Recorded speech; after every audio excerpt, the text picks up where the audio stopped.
Good morning guys.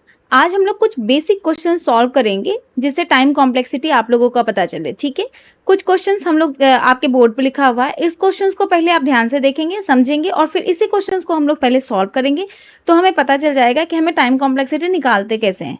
ठीक है, चलिए हम इसको सॉल्व करना शुरू करते हैं। फर्स्ट क्वेश्चन आप देखें, फर्स्ट क्वेश्चन देखें, include studio dot H doesn't, मतलब कोई मतलब नहीं है, हर जगह लिखना है, हमको कोई कुछ लेना देना नहीं। आपने एक फंक्शन कॉल किया, ये सब जगह आपको फंक्शन कॉल करना है। Int n equal to 5, I mean कि ये कहीं ना कहीं एक कांस्टेंट टाइम ले रहा है। कितना टाइम ले रहा है? कोई ना कोई कांस्टेंट टाइम ले रहा है। बात रही अब एक लूपिंग की। लूपिंग है कहां से? 0 से लेके लेस देन n तक और i प्लस प्लस, मतलब कि 0 पे भी चलना है, 1 पे भी चलना है, 2 पे भी चलना है, चलते चलते n-1 तक चलाना है आपको। i plus plus plus plus मतलब कि 0 से 1 एक बार प्लस हुआ, फिर एक बार प्लस हुआ, फिर प्लस हुआ, फिर प्लस हुआ, चलते चलते कहां तक गए हैं आप? n-1 तक गए हैं। कहीं ना कहीं आपको अगर किसका टाइम कॉम्प्लेक्सिटी लिखने के लिए कहा जाए तो ये कितनी बार लूप चल रहा है? ये हमारा n टाइम्स चल रहा है। ये हमारा कितनी टाइम्स चल रहा है? n टाइम्स चल रहा है। अगर इसको ध्यान से देखें तो कहीं ना कहीं एक लाइन है जो आपका on टाइम ले रहा है, दूसरा लाइन है जो आपका on टाइम ले रहा है, मतलब n टाइम्स ले रहा है, और तीसरा आप यहाँ पे चलिए ये भी आपका एक ही बार चल रहा है, तो ये आपका कहीं ना कहीं कुछ ना कुछ कांस्टेंट टाइम ले रहा है। इन सब में सबसे बिगर कौन है? ये कांस्टेंट है, ये कांस्टेंट है, तो सबसे बिगर कौन है? ये है। तो हमारा इसकी कॉम्प्लेक्सिटी क्या हो जाएगी? on टाइम कॉम्प्लेक्सिटी हो जाएगी।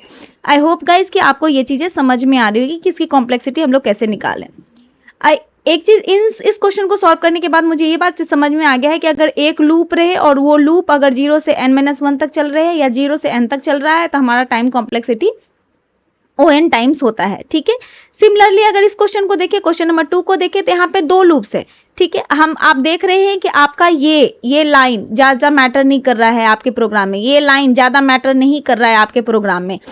तो हमारा मैटर क्या कर रहा है? हमारा मैटर कर रहा है लूप, कि आपका लूप कितना चल रहा है, ये बहुत मैटर कर रहा है। तो अब सेकेंड क्वेश्चन में हम बहुत आगे पीछे नहीं देखेंगे, हम सिर्फ ये देखेंगे कि हमारा लूप कितना काम कर रहा है। तो ये सेकेंड क्वेश्चन है हमारा। सेकेंड क्वेश्चन में हमने देखा कि दो लूप है, दोनों लूप हमारा क्या हो रहा है? 0 से लेके n-1 तक चल रहा है। अब देखिए 0 से लेके n- तक चल रहा है, दूसरा लूप भी मेरा 0 से लेके n-1 तक चल रहा है। इसका कहने का मतलब है कि अगर 0 है तब भी ये 0 से लेके n-1 तक चला है, 1 है तब भी ये 0 से लेके n-1 तक चला है। फिर से मैं आपको ये चीज समझाती हूं कि जो आपका क्या है,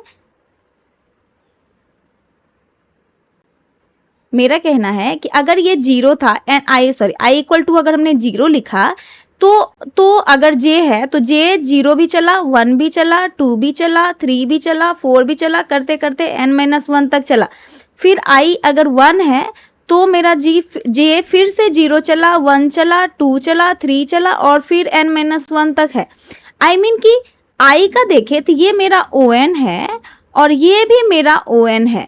अब on पे n चल रहा है तो हमारा क्या हो जाएगा? n² टाइम कॉम्प्लेक्सिटी हो जाएगा। ध्यान है, अगर दो लूप देखते हुए आपको नहीं लगाना है on², दो लूप अगर इनर लूप में रहे, नेस्टेड लूप में रहे, तब आपका टाइम कॉम्प्लेक्सिटी क्या होता है? on² होता है। एक लूप के अंदर दूसरा लूप चल रहा है 0, तो आपको हम लोगों को लिखना है कि टाइम कॉम्प्लेक्सिटी क्या है? on² है। नेक्स्ट क्वेश्चन हम आपके नेक्स्ट वीडियो में सॉल्व करेंगे। Thank you so much guys. I hope कि आपको ये चीजें समझ में आ रही होगी।